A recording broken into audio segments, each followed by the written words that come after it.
Hi everyone, this is Professor Benjamin, and I promised you a walkthrough of the midterm exam. So that is what the objective of this video.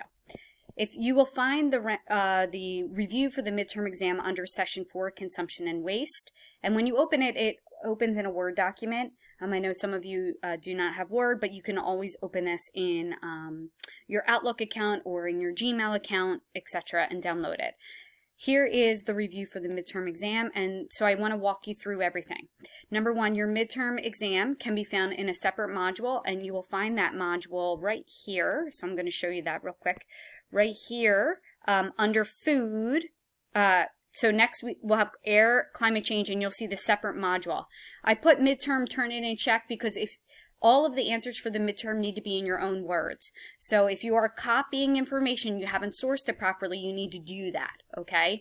But I really want everything unpacked in your own words. So I allow you to do a midterm Turnitin check before the midterm exam, just to make sure that you have everything's kind of in your own words. If I find that you like copied something and then never said according to the text or whatever, yeah, not good. So that's why I allowed you to use Turnitin before that. So you can actually submit your answers to Turnitin. It'll say, oh, this was plagiarized. So you need to say, according to the text, this is what it says, and then I want you to explain it in your own words after you've used that, because if you're just quoting everything, I don't know whether you actually understand that or not. And that's actually going to come into play with like the Pricing the Priceless article, in the Garrett Hardin article. If you just start quoting stuff from Garrett Hardin or from Heiserling and Ackerman, and you don't actually like unpack what they say, then I'm not going to give you points for it, because all you're doing is copying information for me. Okay, so important. So that is where the midterm exam is. You get one chance to take the midterm over the course of the week. So you get one chance to take the midterm between May 4th, this is open May 14th, but you get one chance, I'm opening this because my dates are all off. So you get one chance between June 7th, 11:59 and June 14th, 11:59. So plan accordingly for the midterm exam. So that means you need to sit down and complete it. You can't start it and end it. You have to complete it in one sitting. So find time where you have time to import your answers into the midterm exam. You get 3 hours to do it. Now, a lot of students think, oh, 3 hours, that's plenty of time. I'll look up all the answers. And no, the best way to take this midterm exam is to actually use this Word document and type out the answers below each question. And then when you see that question on the midterm exam, you copy and paste your answer into that area. Okay, so this session will cover the introduction, tragedy of the commons, consumption, sustainability, ethics, economics. You'll be given 3 hours and one chance between the dates given on the syllabus to take your midterm. You must use Google Chrome or Firefox to take the midterm. Internet Explorer does not work. Your phone does not work. With too many students, it kind of stops working or it freezes, and I will not open the midterm exam. So you have to submit it within the dates. Even if you go in there and you start the exam with no intention of finishing it, you get a 0. Okay, so make sure. Do not have other web browsers open or too many tabs open. So if you're looking up answers during the midterm exam, again, that's why I highly suggest that you type out the answers before the midterm exam. Okay, so here is how it's set up. Every question here you will see on the midterm exam, so there's no surprises. Under Session 1, here are the 2 questions I'm going to ask you. Number 1, what are the main reasons for uncertainty in our understanding of the environment? This answer can be found in the text. I want you to talk about the reasons for our uncertainty, and then I want you to explicitly describe how the scientific method can remove uncertainty. Yes, I know it can't remove all uncertainty, but it can remove a significant portion, and I want you to walk me through the scientific method and how it can do that. So this answer can be found in the textbook. If you don't have the textbook, you need to definitely use the PowerPoints and the notes below the PowerPoints. I will know if you go outside to find the answers. So another thing is no outside sources are allowed. If you use outside sources, you get a 0 on your midterm exam. All of the answers that I want you to have are from the material I have given you in this class. All of the answers are from the material I've given you in this class. Why are negative and positive feedback loops important for the environment? Please don't go outside of this class looking for blood pressure and all this other stuff for examples of negative and positive feedback loops. There are actually examples in your textbook. And remember, each answer needs to be a full paragraph in length. So if you write to me, it's to bring about homeostasis. That's not the answer. So here's what I would do for this question. I would explain what negative feedback loop, I would explain what positive feedback loop is, and then I would explain why they're important for the environment. Okay? Session 2 is really going to deal with the Tragedy of the Commons article. So if you didn't read that, you need to go back and reread that again. Why do we use mutual corrosion to protect the commons? And this is explicitly spoken about. Does it work as per the article? Hint, yes it does. And then you need to explain why.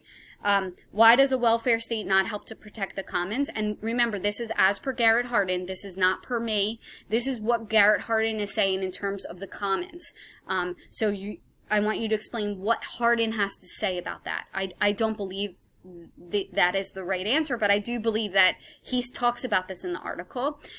Why do technical solutions not work in solving the commons problem? So I want you to explain why they do not work. What does Hardin have to say? It gives all these examples of technical solutions and why they don't work.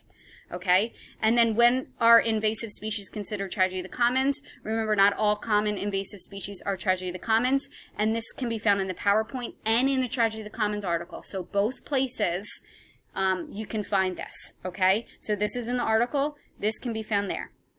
Under Session 3, explain how our current views of the environment have been formed. Be sure to include why religion plays a role. I went through this a little bit in the roundup this week, so make sure you go back and listen to the roundup. But we've become detached from nature for several reasons, so I want you to address those. I definitely want you to address the monotheistic religions, because while we don't realize that, monotheistic religions have been around for a really long time, right? That is why the Puritans came here. And so you need to understand how that's ingrained in human history for a long period of time. And that is really where our views have started. From the minute individuals landed here in their boats, we have a different view on nature than other individuals. And the reason is because we have this idea that God is in charge of nature, and I want you to speak about that. Can we put a monetary value on clean air and forests? Yes, we can. It's just not accurate, and I went over this in the roundup this week. Okay, what are at least 2 controversies associated with contingent valuation, and why are these controversies by some economics surrounding the use of ecological valuation? These answers can be found in the textbook. So if you have the textbook, if not, then you're going to have to look up the answer somewhere in the you can use the article, but you're also going to have to use the notes in the PowerPoints, but this can be found on page 47 of your textbook. It's explicitly, and then 48 of your textbook. This explicitly talks about those issues, and the article talks about the fact of what people are willing to pay versus what they'll actually pay, how that value is determined through a survey. Lots of issues. Discounting the future, so you could talk about discounting the future, that actually destroying the environment now is worth more for your pocket than it is to save the environment for the future. So you can look up those answers and find those answers there. Preservation and conservation, these need to be from this class. So I know already someone's going to go Google what preservation is, and it's going to say protect buildings. Yeah, that's not what this class is about. Conservationist point of view is the fact that we have that utilitarian idea that we conserve for future generation, but the greatest good for the greatest amount of people, so we're going to use it. Preservation is that hands-off idea. And then I'm allowing you to go outside of the class to look up Hetch Hetchy, because I want a really well-developed answer, but I actually put that into the PowerPoint, a lot about Hetch Hetchy, so make sure that you go back and look at the PowerPoints about Hetch Hetchy. Session 4, we just did this. Why can we not live in a linear system in a finite world, and how does our consumption activities addressed in the story of stuff contribute to the issues surrounding linear systems? This answer is not because we run up to limitations. I do not want you just to summarize the story of stuff. I want you to answer the question. And this is because the linear system is in a line where there's an input and an output. And whenever that happens, then guess what? You're always going to use up all your resources because that output is not put back into the input again to make a closed loop system. So no matter what, it's in a line. So whenever anything's in a line, there's only an in and an end. It's not put back into the system again. And so I want you to talk about that in terms of linear system. Session 5, fair trade. Why is fair trade? What is fair trade? Why is fair trade coming under criticism? So I want you to listen to the podcast for that. Why is the labeling of food organic being grouped into the same category as fair trade? And this answer is because there's no clear set of rules.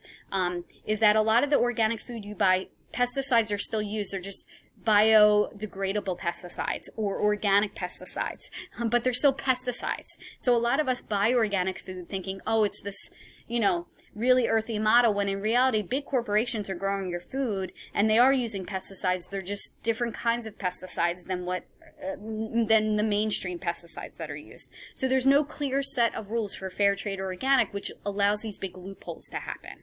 Okay, why is supporting fair trade essential in our quest to stop that linear model? Well, if prices are more expensive because we're paying people better wages and things, we'll stop buying as much stuff because stuff will be a lot more money. So instead of being able to buy all that stuff from IKEA, maybe you have to save up to buy one really good table.